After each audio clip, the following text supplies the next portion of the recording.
Hi everyone, and here's a devotional for Monday, December 14th, 2020, entitled Do Not Be Shaken. And this is from Every Day with Jesus by Charles Stanley. And it wasn't long ago when we read this, so we're going to read it again. Okay, anyway. As you spend time with God, you'll learn to... Wait, is that the beginning? No. Good thing I checked. Okay. Do not be shaken. I keep the Lord before me always. Because he is close by my side, I will not be hurt. Psalm 16:8. The angel Gabriel told Mary she would have a baby, even though she wasn't married, and she was willing to risk the shame.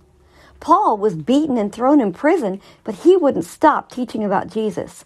King Saul tried to kill David, but David still praised God. How are these people able to do such things?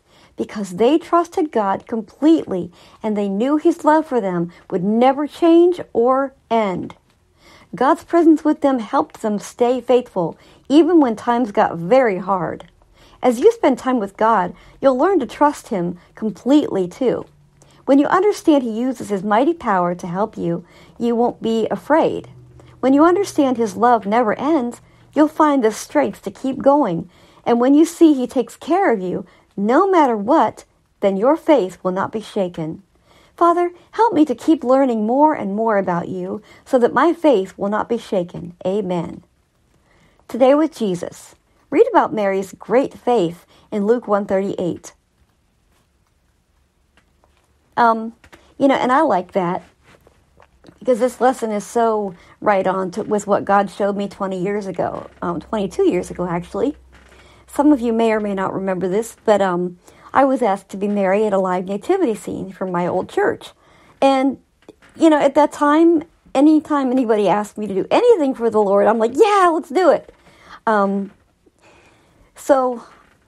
then I got to thinking, I was all excited because they wanted me to do this. But I'm like, me?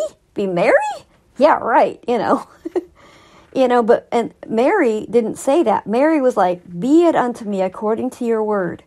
She was going to do what God wanted her to do, and the quote-unquote logistics and all that weren't going to stop her. She knew that God was the God of the impossible, and that everything was possible with God, as Gabriel told her. So that taught me that, whatever God calls me to do, he equips... What's that saying? God does not call the equipped, he equips the called. God does not call the equipped, he equips the called. Anybody say amen to that? I know I sure can, because it's like, oh my goodness, sometimes he wants me to do things that are way out of my league. But anyway, this was one of them, but yet I did it, and the Lord gave me this song. And my voice is not that great. I don't know what in the world, but yeah, my throat is just nasty. So just bear with the nastiness, but I want to sing this for us. Be to me according to your word. I'll bring your holy child into this world.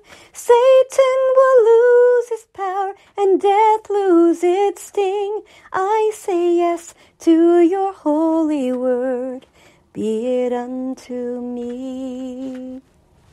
And the Lord gave me that song, and when I was Mary at the nativity scene, when people would tell me that there were new people coming to see the thing, then I would turn on, at the time I played the omnichord, at the time I would turn it on and sing that song. I sang it probably 100 times that day and the next. But yeah, that's how good God is and how he equips us to do what he calls us to do. Amen. And may the Lord bless you all and be with you till tomorrow.